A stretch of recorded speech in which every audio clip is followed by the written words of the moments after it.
Hello, dear students. Welcome to all of you on my YouTube channel, Cariasus Vision. Yes, it has been a long time, and I think 2 months since I took the last class of a glossary of little terms by M.H. Abrams and Geoffrey Galt Hoffman.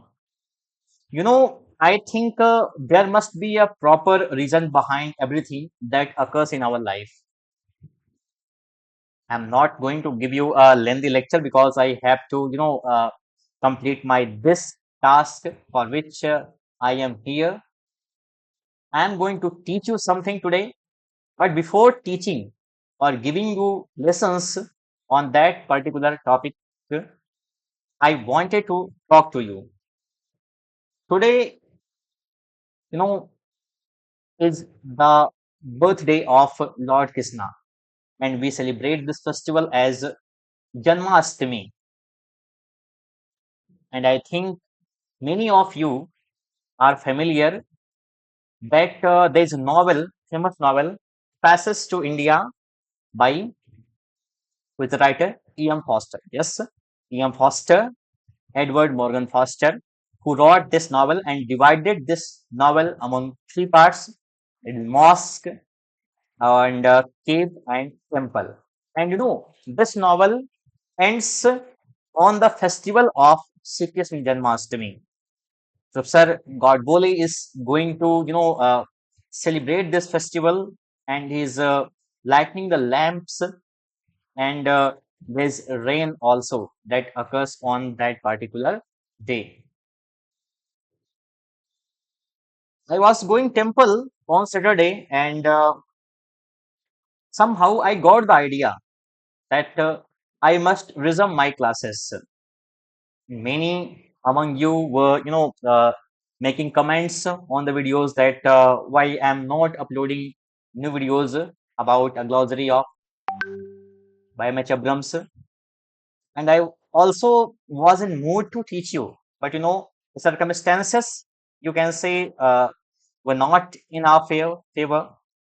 You can say the weather was not in our favor, or there were some things, and my busy schedule also, that I work on a different place, and it takes a long time to come from that place to here where I from where I teach you. But today I got the motivation to start these classes, and I think I will be able to teach you all uh, 3 or 4 times in a week. These classes are not going to run on every day, but I promise that I will teach you uh, hopefully 3 to 4 lectures in a week, and if possible, I can take more also. uh, when I'm going to teach you, then there is a problem. And what is that problem? The problem is that I need the PPT,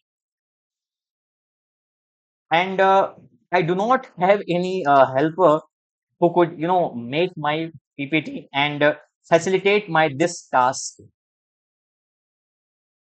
So if anyone among you is, has the knowledge to make these, and if you could help me, then I will be happier that there is someone, you know, I also have, Lord Krishna in my this task, who is going to be my, path facilitator. If I am standing for you, then it is also your duty to stand for me. If you want, if you are, volunteer to do it. Otherwise, I will do it. Please don't mind. In last class, as I was saying, that I was teaching you criticism, and in criticism, I taught you different kind of criticisms like objective criticism, mimetic criticism, all. And today we are going to end this alphabet. And which alphabet I am teaching you? This is C, C alphabet. And I have two more remaining terms in this alphabet, and they are critic, not critic, but critique, critique, and last one is after critique, cultural studies. And it's very familiar and very important term, not only for preparation but also for UGC NET examination, because cultural studies has a different separate we can say a separate milestone in the field of English literature. If you want to study it, then you will be knowledgeable as you will know that what actually are the reasons behind the establishment of this society, why this society is so why this society is have such kind of a structure. There's someone dominant, a particular class, creed, race, and someone is dominant, and someone has the responsibility to do all kinds of misdeeds. Not only misdeeds, but everything is imposed upon that particular society. So why these things are happening, we understand all these things in cultural studies. So I have told you what actually were the reasons behind discontinuing of these classes, and I am here once again. So I start the term. The first term of our class is what it is critique, right?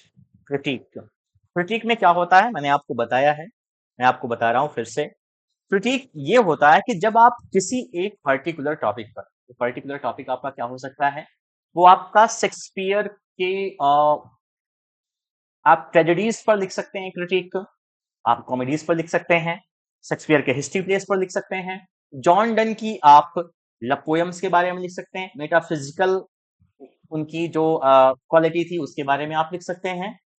तो critic का मतलब होता है एक particular writing जिसमें आप कह सकते हैं गलत और सही दोनों, यानी कि आप केवल एक क्रिटिसाइज करने की बातें ही सिर्फ उसमें करने वाले हैं। You are going to write both negative and positive things of that particular author और the topic that is related to him और हर। ठीक है, तो हम स्टार्ट करते हैं। क्रिटिक, सबसे पहले क्या है word critic, is often used. Critic को क्या कहता है, ऑफन मींस प्रायः इसका इस्तेमाल किया जाता है कहां पर, is often used to designate an especially robust, समझ रहे हैं, and especially robust का मतलब क्या है, strong, robust means strong and searching kind of criticism, यानी कि आप इसमें कुछ ढूंढने वाले हैं। ये नहीं कि हाँ जैसे आप एक्सप्लेनेशन करते थे पहले, तो आप अगर आप सही एक्सप्लेन करें तो ये नहीं कि हम poet says that, the poet says that, कभी कहता है कि वो ऐसा है, कभी कहता है नहीं, अब कभी कहता है नहीं। जैसे बहुत फेमस कहानी होती थी जिसमें एक गधे की आत्मकथा नाम है उस कहानी का, गधे की आत्मकथा, तो उसकी पहली लाइन है मैं गधा हूं, मैं गधा हूं, और आप एक्सप्लेन करने गए तो आपने लिखा लेखक कहता है कि वह गधा है। इसमें तो आपने कुछ सर्च किया नहीं, आपने बस क्या किया, जैसे का तैसा था वैसे आप छापते चले गए। तो क्रिटिक ऐसा नहीं होता है, ये एक सर्चिंग काइंड ऑफ क्रिटिसिज्म होता है, यानी आप जब कुछ भी लिखने जा रहे हैं किसी ऑथर को लेकर के तो आप कुछ ढूंढते हैं, और क्या इट सजेस्ट्स, ये सजेस्ट करती है a rational analysis. Rational means क्या, तार्किक, मुझे रेशनल का मतलब तार्किक, ये नहीं कि आप कुछ भी इमोशंस के भाव विभूत होकर के आप लिखना शुरू कर दे रहे हैं। ऑफ एन इंटेलेक्चुअल पोजीशन, यानी एक बौद्धिक स्थिति का, समझ रहे हैं किसका, बौद्धिक स्थिति का, और ऑफ अ वर्क, या किसी वर्क का, इनकारपोरेटिंग, जिसमें क्या है, निहित है, जुड़ा है क्या, दैट पोजीशन, वो स्थिति, विथ अ शार्प आई, समझ रहे हैं, कैसी आपकी आंखें कैसी हैं, शार्प है, एकदम तेज हैं, स्पेशली फॉर एरर्स, इसके लिए, गलतियों के लिए, कंफ्यूजन्स, और क्या, दुविधाओं के लिए, और हार्मफुल इम्प्लीकेशन, समझ रहे हैं किसके लिए, और हार्मफुल इम्प्लीकेशन, इम्प्लीकेशन मतलब क्या होता है, इंडिकेशन, यानी अगर इस टेक्स्ट में कुछ आपको गड़बड़ी दिख रही है, कुछ कंफ्यूजन्स हैं, कुछ आपको गलत इंडिकेशन मिल रहे हैं, तो आपकी आंखें उसको लेकर के एकदम से सजग रहनी चाहिए। समझ रहे हैं? अभी हमारे एक सीनियर ने बहुत अच्छा, उन्होंने इंग्लिश डिपार्टमेंट को लेकर के काफी बढ़िया चीजें लिखी हुई हैं। तो एक हमारे सीनियर थे, उनके बारे में उन्होंने लिखा हुआ है कि उन्होंने अपने एमए के सिलेबस में सिवाय शेक्सपियर के कुछ भी नहीं पढ़ा था। और एक दिन क्या होता है कि प्रोफेसर इलाज शर्मा सर शेक्सपियर को पढ़ा रहे थे और उन्होंने मैकबेथ कैरेक्टर को लेकर के एक स्टेटमेंट दिया कि ऐसी भी क्या महत्वाकांक्षा जो किसी की जान लेकर के पूरी हो।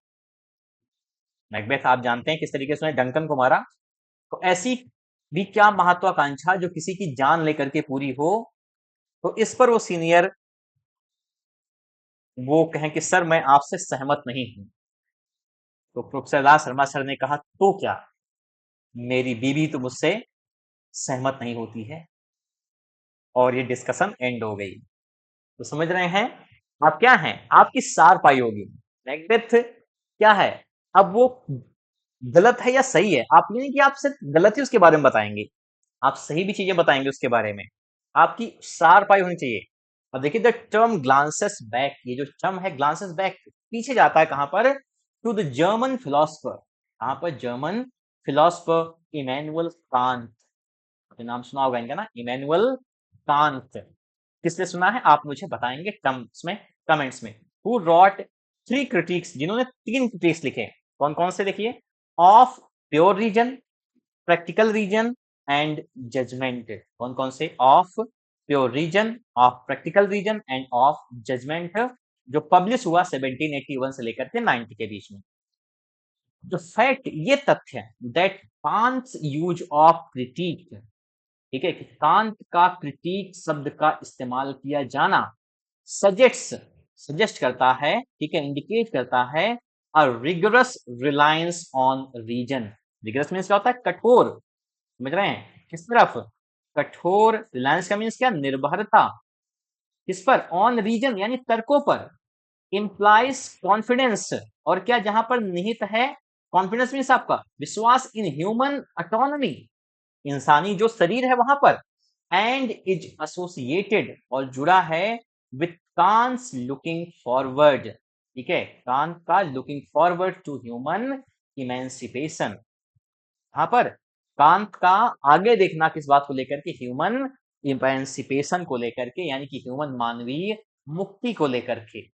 समझ रहे हैं, हैज मेड द टर्म, इस तरीके से ये term specially congenial to Marxist thinker. ये जो टर्म है क्रिटिक, वो क्या बन गया, वो कॉन्जेनियल हो गया। समझ रहे हैं वो क्या हुआ, वो कॉन्जेनियल का मतलब प्लीजेंट हो गया, इनको लेकर के, मार्क्सिस्ट थिंकर्स के लिए। अब आप सोचिए मार्क्सिस्ट थिंकर्स के लिए क्यों, क्योंकि जब आप तर्क का इस्तेमाल करते हैं, आप रीजन का इस्तेमाल करते हैं, ठीक है, तो क्या होता है, आप समझ को आता है आपको कि सोसाइटी में असल में जो स्ट्रक्चर है वो आखिर है क्यों। जब आप धर्म को मानते हैं, रिलीजन को आप मानते हैं, तो आप अपना विश्वास आगे करके बैठ जाते हैं। लेकिन जब आप क्या करते हैं, मार्क्सिस्ट चीजों के बारे में बातें करते हैं, धर्म को हटा देते हैं, तो आपका तर्क जो है वो प्रभावी हो जाता है। तो आप देखते हैं कि बहुत जगह, कई सारे संस्थानों में ऐसे लोग हैं, समझ रहे हैं, समाज का ये स्ट्रक्चर है, एक आदमी है जो बहुत अमीर है, कुछ आदमी है बिल्कुल गरीब है, कोई सपना नहीं है उनका, कुछ भी नहीं है। तो ये जो टर्म क्रिटिक हुआ, ठीक है, जब ये इसका क्या हुआ, रिगरस रिलायंस ऑन रीजन पे हुआ। समझ रहे हैं, जब ये तर्क शक्ति पर जोर देने लगा, तो ये मार्क्सिस्ट थिंकर के लिए क्या हुआ, प्लीजेंट हो गया। द यूज ऑफ क्रिटिक, समझ रहे हैं, क्रिटिक का इस्तेमाल होना, इज एसोसिएटेड, जुड़ा है, पार्टिकुलरली विशेषता किससे, with the writings on critical social theory. कौन से राइटिंग्स में, critical social theory of the Frankfurt school. अब देखिए ये क्वेश्चन आता है आपका, नेट में पूछता है, फ्रैंकफर्ट स्कूल क्या है। फ्रैंकफर्ट क्या, a group of neo Marxist. समझ रहे हैं, ये क्या है, एक नियो मार्क्सिस्ट लोगों का समूह था, जिसमें कौन कौन है, Walter Benjamin, Herbert Marcuse, Theodor Adorno, Max Horkheimer and Jurgen Habermas. समझिए ये फ्रैंकफर्ट स्कूल के ये लोग हैं, इनको आप नोट कर लीजिएगा, ये पक्का आप समझ लीजिए नेट के एग्जाम में आते हैं। और आप सबको कहते हैं कि आप सर क्या पढ़ें जो आप नेट हो जाइए। आपका नेट हो जाए। कुछ नहीं पढ़ना, आप एम एच अब्रम कायदे से पढ़ लीजिए, आपका इसी से ही हो जाएगा। For brief and influential position, अब देखिए brief and influential position statements see Horkheimer traditional and critical theory, आप इसको देख सकते हैं in critical theory and Adorno resignation in the cultural industry. छोड़ दीजिए, आप समझ गए होंगे क्रिटिक का मतलब असल में आखिर होता क्या है। ठीक है, अब हम बढ़ते हैं अपने अगले टॉपिक पर जिसका नाम है कल्चरल स्टडीज। समझिए कल्चरल स्टडीज है क्या। आज यूजीसी नेट का एक अच्छा खासा टॉपिक आपका कल्चरल स्टडीज हो गया है। और क्यों? कल्चरल स्टडीज आपको ये सिखाती हैं कि असल में समाज का जो भी ढांचा है, समाज की जो भी बनी बनाई व्यवस्था है, उसके पीछे कारण क्या है। समझ रहे हैं? कल्चरल स्टडी हम आप कल्चर को स्टडी करेंगे, हमारी संस्कृति कैसी है और हमारी संस्कृति में ये जो समस्याएं हैं, ये जो परेशानियां हैं, इसके पीछे रीजन क्या है कारण, इनको हम जानेंगे। देखिए कल्चरल स्टडीज डेजिग्नेट्स, ये क्या करती है, डेजिग्नेट करती है रिसेंट, एक अभी हालिया की एंड रैपिडली ग्रोइंग, आप समझिए रैपिडली ग्रोइंग तेजी से बढ़ने वाली, समझ रहे हैं कैसी है, एक तेजी से बढ़ने वाली क्रॉस डिसिप्लिनरी एंटरप्राइज। यानी समझ लीजिए ये क्या है, आपको किसी एक, समझ रहे हैं, ब्रांच की नॉलेज से ये संबंधित नहीं है, बल्कि आपको मल्टीपल स्टडी कराता है ये। समझ रहे हैं, मल्टीपल स्टडी यानी मल्टीपल नॉलेज की आप और आपको लेकर के चलते हैं। क्रॉस डिसिप्लिनरी का मतलब क्या है, जब आपका विषय वस्तु किसी एक जगह पर सीमित ना हो, बल्कि आप क्या करें, रिलेटिंग टू और representing more than one branch of knowledge. कोई एक ब्रांच ऑफ नॉलेज की बात नहीं है, ये क्या है, कई सारी चीजों को लेकर के आपसे बातें करता है। क्यों?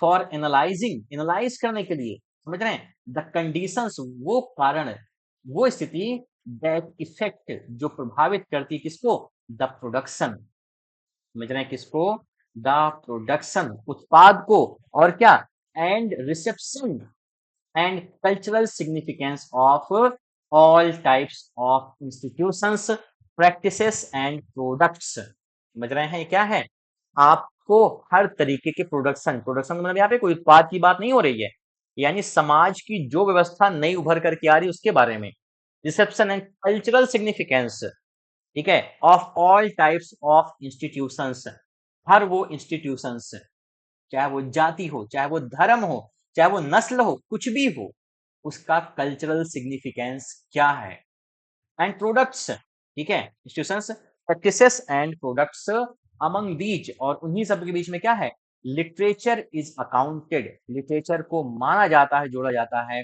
As merely one of many forms of cultural signifying practices.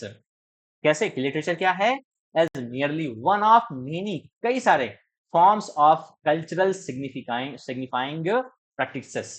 ये क्या है कि ये जो लिटरेचर है वो कई सारे तरीके की जो क्या है प्रैक्टिसेस हैं, उनका क्या है, उनका एक बड़ा सोर्स है, हम इसी के जरिए जान सकते हैं। समझ रहे हैं, अचीव कंसर्न, एक मुख्य उद्देश्य क्या है, हमारा ध्यान क्या है, इस टू स्पेसिफाई, कि हम क्या कर सकें, स्पेसिफाई कर सकें, हम पता लगा सकें, ठीक है, the functioning of the social, ठीक है, कि सामाजिक और क्या इकोनॉमिक, आर्थिक एंड पॉलिटिकल फोर्सेस, और राजनीतिक जो ताकतें हैं, एंड पावर स्ट्रक्चर्स, और क्या ताकत शक्ति की जो क्या है संरचना है, दैट प्रोड्यूस, जो उत्पन्न करती है all forms of cultural phenomena, हर तरीके के कल्चरल फिनोमेना का मतलब आइडिया, विचार। अब आप सोचिए, कभी आप ये ध्यान रखिए कि क्यों चीजें ऐसी हो रही हैं, अभी समाज हमारा ऐसे क्यों है, समझ रहे हैं, कुछ तो कारण होगा, समझ रहे हैं, कुछ तो कारण है, हर जो चीजें घटित हो रही हैं उसका कोई ना कोई एक रीजन तो हो ही रहा है। अभी हमारे यहाँ क्या हो रहा है, वेस्ट बंगाल में क्या हो गया, इतना बड़ा हादसा हो गया है, even after seeing the brutal case of Delhi, Nirbhaya case, उसके बाद उससे ब्रूटल घटना हो रही है, हर चीज, और उसके बाद उसको एक पॉलिटिक्स का अमली जामा पहनाना, समझे, हर जो चीज समाज में घटित हो रही है, देखिए उसका क्या है, एक सामाजिक, आर्थिक और क्या है, राजनैतिक ताकत है, समझ रहे हैं? और वो पावर स्ट्रक्चर हैं जो इस तरीके के विचारों को पैदा करते हैं। कुछ भी चीजें हो रही हैं वो, कोई तो कारण होगा। There must be a reason behind this.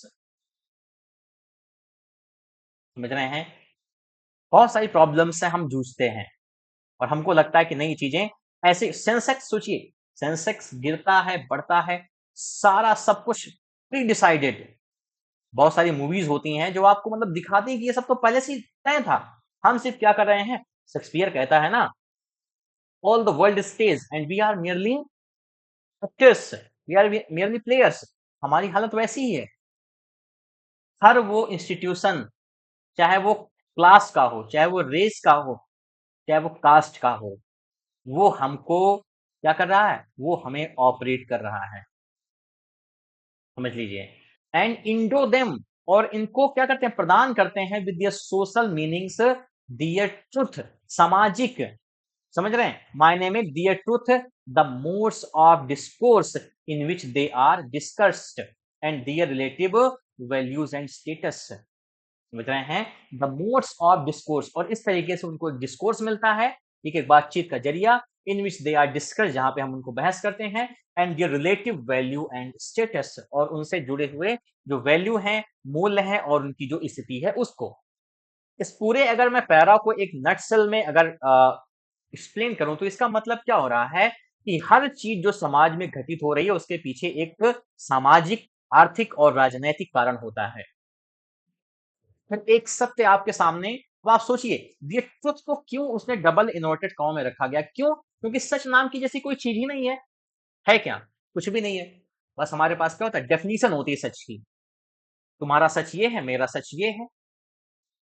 कोई भी एक आप टॉपिक उठा करके देख लो, रिजर्वेशन आप टॉपिक उठा करके देख लो, आरक्षण, हमें लगता है कि वो सही है, किसी को लगता है कि हाँ वो सही नहीं है, हमें लगता है कि ये सही नहीं है, उनको लगता है कि वो सही है। हमारा सच ये है, उनका सच वो है। क्यों? क्योंकि उसके पीछे राजनैतिक, आर्थिक और सामाजिक कारण है। यही हमको कल्चरल स्टडीज सिखाती है। तो देखिए, वन प्रिकर्सर, प्रिकर्सर मीन्स क्या है, पूर्व, पहले में आया है जो, ऑफ मॉडर्न कल्चरल स्टडीज, आज की जो आधुनिक कल्चरल स्टडीज है, उसका क्या था, वाज रोला बार्थ्स। ठीक है, कौन थे? रोला बार्थ थे। तो तुमको जानते हैं, जिन फेमस किताब लिखी माइथोलॉजीज, और कौन सा उनका है दूसरा work, death of the author, आप जानते होंगे इसको। 1957 में आई थी एक किताब, ठीक है, फिर इसको ट्रांसलेट किया गया 1972 में। एनालाइज, इसने क्या किया, एनालाइज किया, समझा, द सोशल कन्वेंशंस, सामाजिक जो क्या है, परंपराएं हैं, एंड कोड्स, कोड्स क्या, वो चीजें जिनसे क्या हो रही हैं, सोसाइटी में चीजें घटित हो रही हैं, कोड्स दैट कॉन्फर मीनिंग्स, जो क्या करते हैं, अर्थ को प्रोड्यूस कर रहे हैं, इन सच सोशल प्रैक्टिसेस, इस तरीके से सामाजिक व्यवस्था में, एज, जैसे विमेन्स फैशन, महिलाओं का फैशन, एंड प्रोफेशनल रेसलिंग, समझ, जो पेशेवर रेसलिंग है वो भी। जैसे समझिएगा आप, इसका मतलब क्या कह रहा है, देखिए कि वो कोड्स दैट कॉन्फर मीनिंग, ठीक है, जो मीनिंग को लाते हैं इन सच सोशल प्रैक्टिसेस, यानी समाज की जो व्यवस्था है जहां पर औरतों का फैशन जो है, प्रोफेशनल रेसलिंग है, सब में एक रीजन है। प्रोफेशनल रेसलिंग में आप देख रहे हैं कि किस तरीके से कुश्ती हो रही है, तो आज के जो नए ट्रेंड हो रहे हैं उसके पीछे भी क्या है, कारण है। इस तरीके से चीजें हो रही हैं इस वजह से। See Barthes under semiotics and structuralism, ठीक है, बात को आप देखिए कहां पर, सेमियोटिक्स और स्ट्रक्चरलिज्म में, वहां पर। एंड उधर दूसरे कौन थे, was the British school of neo Marxist studies of literature and art, ठीक है, दूसरे कौन थे, British school of neo Marxist studies of literature and art, specially in their popular and working class modes, समझ रहे हैं कहां पर, specially in their popular and working class modes, as an integral part of the general culture, ठीक है, कि क्या है, सामान्य जो संस्कृति या उसका एक इंटीग्रल पार्ट बन जाते हैं। दिस मूवमेंट, ये जो मूवमेंट था, was inaugurated by Raymond Williams, समझ रहे हैं, रेमंड विलियम्स, कौन सा टर्म इन्होंने दिया हुआ है, आप मुझे कमेंट बॉक्स में बताइएगा। रेमंड विलियम, और वो किसके काउंटर पार्ट हैं, रेमंड विलियम, ठीक है, culture and society 1958, and by Richard Hoggart's the use of Literacy 1958, reprinted 1920, 1992, and it became institutionalized in the influential Birmingham Center for Contemporary Culture Studies founded by Hogarth in 1964. ये जो दो किताबें आई, Raymond Williams की culture and society और Richard हॉगर्ट की the use of literacy, ये दोनों किताबें क्या हो गई, इंस्टीट्यूशनलाइज्ड हो गई। कहां पर, ठीक है, ये Birmingham Birmingham centre for contemporary cultural studies यहाँ पर, जिसको हॉगर्ट ने फाउंड किया 1964 में।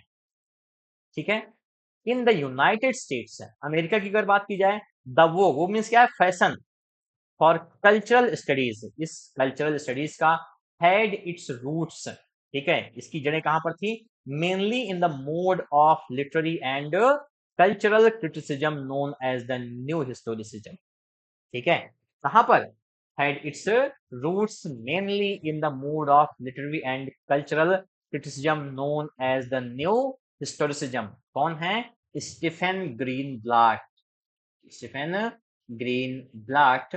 और ये रेमंड विलियम्स के कह सकते हैं कि जो काम रेमंड विलियम्स ने ब्रिटिश में किया, ब्रिटेन में किया, वही काम कौन कर रहे थे, स्टीफन ग्रीनब्लाट इंग्लैंड में, सॉरी अमेरिका में। दोनों सेम चीजें हैं, न्यू हिस्टोरिसिज्म और रेमंड विलियम का जो टर्म है वो मुझे आप लोग बताएंगे।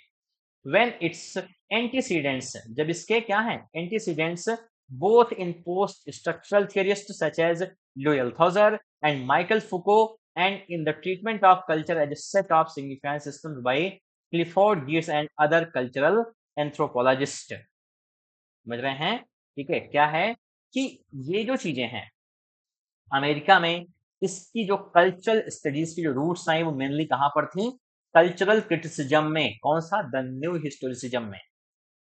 ठीक है, और इसके क्या एंटीसीडेंट्स, एंटीसीडेंट्स का मतलब क्या हो रहा है यहां पर, एंटीसीडेंट्स का मतलब ये है कि इसके पूर्व में जो चीजें हैं, both in post structural theorist, ठीक है, इसके पहले न्यू हिस्टोरिसिज्म का जो एंटीसीडेंट था वो कहां पर था, पोस्ट स्ट्रक्चरल थियरिस्ट, जैसे कौन कौन, लुई अल्थोजर और Michael Foucault.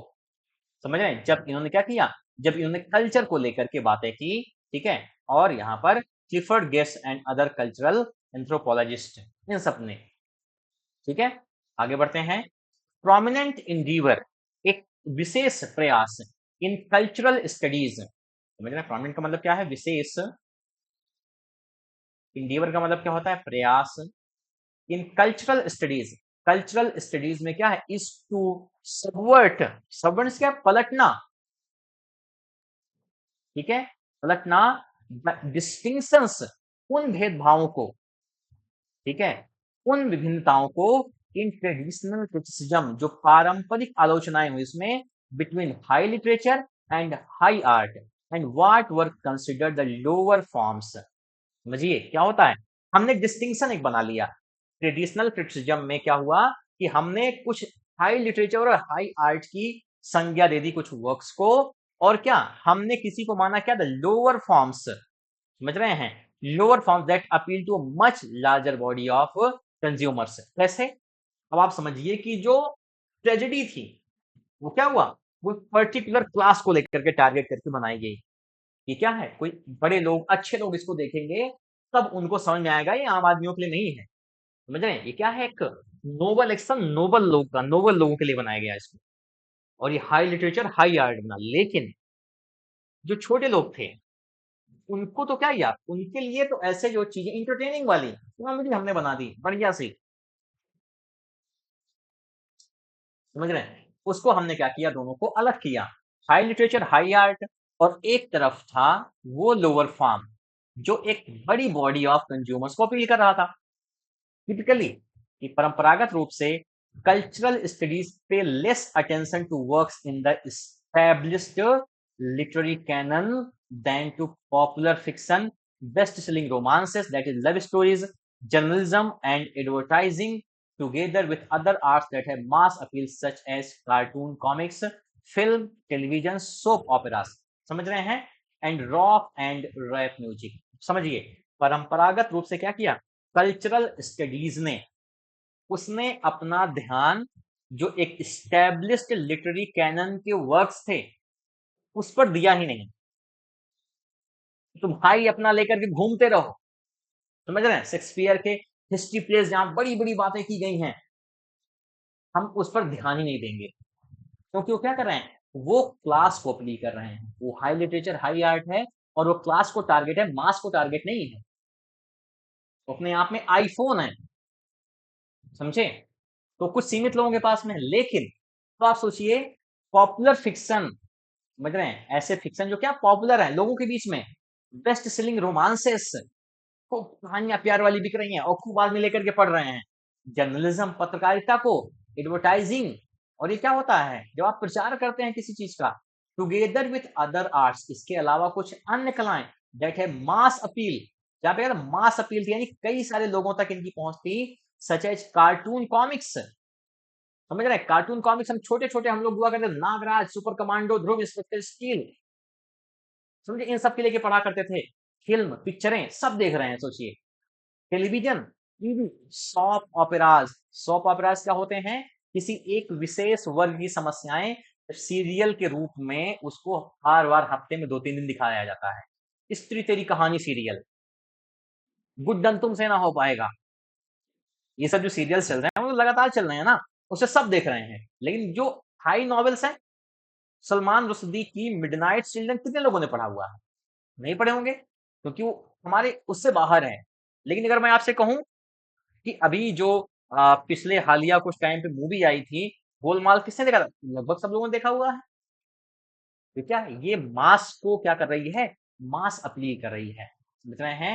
And rock and rap music, ये म्यूजिक भी चल रहा है बढ़िया सा, and within the areas of literature, और साहित्य के एरियाज में, and the more traditional arts, समझ रहे हैं, और जो ट्रेडिशनल आर्ट्स हैं, a frequent undertaking is to move to the centre of cultural study, कि हम क्या करेंगे, हम कल्चरल स्टडी के केंद्र तक पहुंचेंगे, टू दोज वर्क्स, वर्क्स को दैट इट इज क्लेम, जिन पे दावा किया गया है बीन मार्जिनलाइज्ड, कि हमने उनको क्या कर दिया है, मार्जिनलाइज कर दिया है, हम उनको मुख्य धारा में लेकर के ही नहीं आए, और एक्सक्लूडेड, या हमने उनको हटा दिया है, by the aesthetic ideology of white European and American males, किन लोगों ने, गोरे लोगों ने, समझ रहे हैं, और अमेरिकन मेल्स ने उनको हटा दिया। और इसमें देखिए, and particularly the works of women, मैंने आपको बताया है ना कि जब पहले कैनन को तैयार किया गया उसमें औरतों के वर्क को कोई जगह ही नहीं दी गई, उनको माना ही नहीं गया कि ये सब कुछ लिख हो सकते, उनको माना बेकार है, सब कुछ नहीं हो गया, हटाओ इन सबको।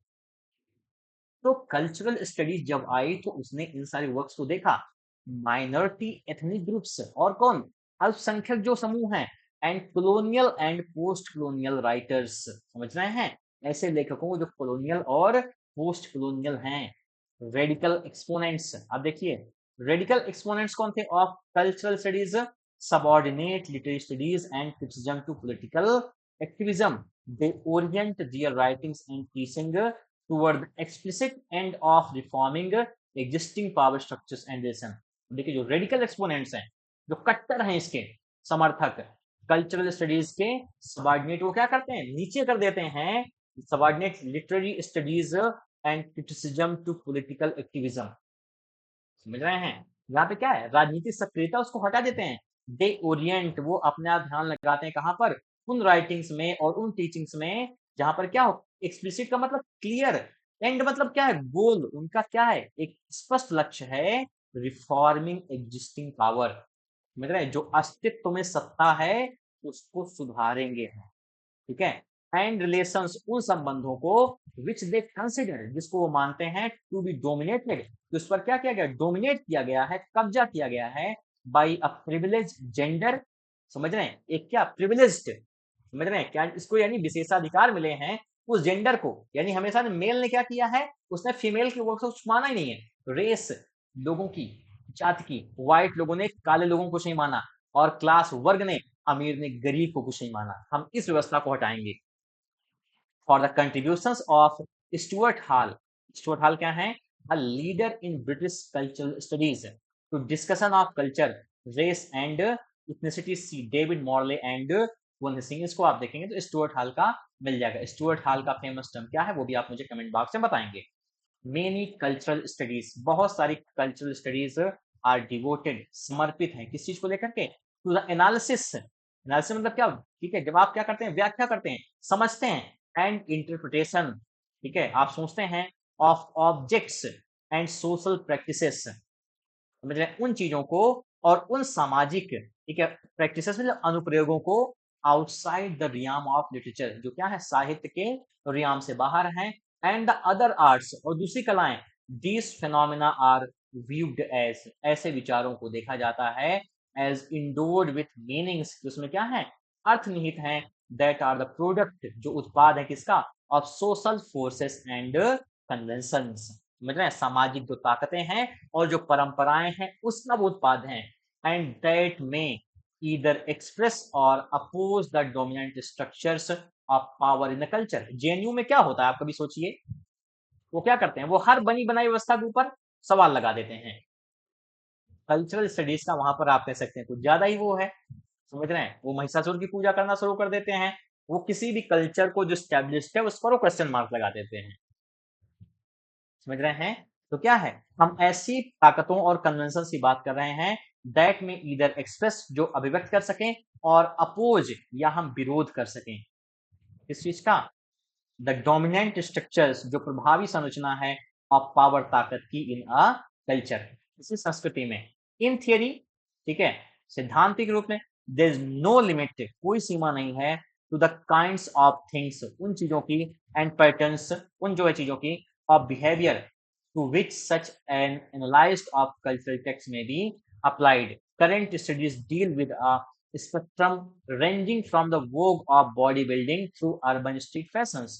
तो आप सोचिए कि क्या है, आज की जो करंट स्टडीज हैं वो डील करती है किससे, विथ अ स्पेक्ट्रम, एक ऐसी चीजों से, रेंजिंग, जो कहां शुरू हो रही है, वोग ऑफ बॉडी बिल्डिंग, समझ रहे हैं, जो फैशन आ गया किसका, बॉडी बिल्डिंग का, थ्रू अर्बन स्ट्रीट फैशन, और कहां पर, शहरी जो गलियों के फैशन है, एंड फ्रॉम क्रॉस ड्रेसिंग, ठीक है, to the social gesture of smoking a cigarette, यानी आज की जो आधुनिक चीजें हैं वो हर चीज को उठा रही हैं, जो आधुनिक जो स्टडीज हैं वो हर चीज को ले रही हैं, यानी कि अगर कोई बंदा सिगरेट पीते हुए कोई गेस्चर कर रहा है तो उसके पीछे क्या रीजन हो रहे हैं, क्रॉस ड्रेसिंग, कपड़े औरत आदमियों जैसे पहन रही है, आदमी औरत जैसे पहन रहे हैं, बॉडी बिल्डिंग का जो कॉन्सेप्ट आ गया है एकदम से, शेरा जिम वाले कॉन्सेप्ट, तो वहां पर जो चीजें हो रही हूँ वो क्यों हो रही हैं, क्यों समाज ऐसी स्थिति में आ रहा है, उसको लेकर के भी ये स्टडीज डील करती हैं, यानी कल्चर में जो भी कुछ घटित हो रहा है, हमारी जो सोसाइटी है और जो हमारी कल्चर है उसमें जो भी चीजें हो रही हैं उनके पीछे क्या कारण है, क्या ऐसी वजह है जो ऐसी चीजें हो रही हैं, उन सब को कल्चरल स्टडीज क्या करता है, स्टडी करता है। ये नहीं कि हम बड़े बड़े बहुत टफ वाले वर्क्स लेंगे, नहीं, ऐसा कुछ भी नहीं है, हम ऐसी चीजों के बारे में स्टडी करने जा रहे हैं जो समाज ने क्या कर दिया है, जो समाज के बीच में पॉपुलर है, समझ रहे हैं। होली टेक्स्ट सबने नहीं पढ़ पाया, हमारा ध्यान बाइबल, कुरान, गीता, रामायण, महाभारत पर नहीं है, हम कहानियों पर रिसर्च कर रहे हैं, कहानियों पर ध्यान दे रहे हैं, मुंशी प्रेमचंद किताबें पढ़ रहे हैं कि समाज की ऐसी स्थिति क्यों है, क्या एक ऐसा वर्ग नहीं है जिसको किसी दूसरे वर्ग ने हमेशा किसी न किसी बात को लेकर के सताए रखा, उसको लेकर के वो हमेशा डोमिनेंट रहा, तो इन सब चीजों को लेकर के आपकी कल्चरल स्टडीज डील करती है, ठीक है। इस तरीके से हमारा जो सी का टर्म है अल्फाबेट वो खत्म होता है। अगली क्लास में हम सीरीज शुरू करेंगे डी से, थोड़ी ही देर में श्री कृष्ण जन्माष्टमी, यानी हमारे जो गॉड हैं लॉर्ड कृष्णा, उनका जन्म होने वाला है।